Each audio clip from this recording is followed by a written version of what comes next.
আগের শর্টসে তোমাদের সাথে শেয়ার করেছিলাম এই শীতের দুপুরে আমি পরিবারের সাথে গেছিলাম বেড়াতে। এটা আমাদের ত্রিবেণীতেই অবস্থিত একটা আশ্রম। এই আশ্রমের পরিবেশটা আমার এতই ভালো লাগে যে মাঝে মধ্যেই আমি এই আশ্রমে যাই। এই আশ্রমটা গঙ্গার একদম পাশেই অবস্থিত আর পরিবেশটা একদমই চুপচাপ শান্ত। মাঝে মধ্যে এমন পরিবেশে গেলে মনটাও অনেক ফ্রেশ লাগে। এখানে তোমাদের সাথে শেয়ার করছি আশ্রমের পুরো ভিতরটা।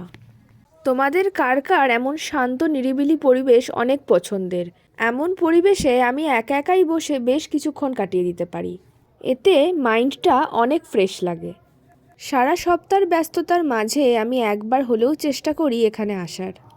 ছোটবেলা থেকেই এই জায়গাগুলোতে আসি বলে এখানে অনেক ছোটবেলার স্মৃতিও জড়িয়ে আছে।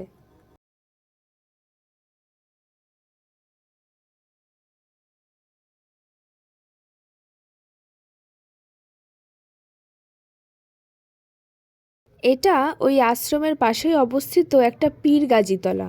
যেহেতু মাঝে মধ্যে এদিকে আসা হয় সেই কারণে এই কুকুর দুটো আমাদের চেনা হয়ে গেছে। দেখো বিস্কুট খাওয়ার জন্য কেমন আবদার করছে। এরপর আমরা আবার গুটি গুটি পায়ে বাড়ির পথে রওনা হলাম।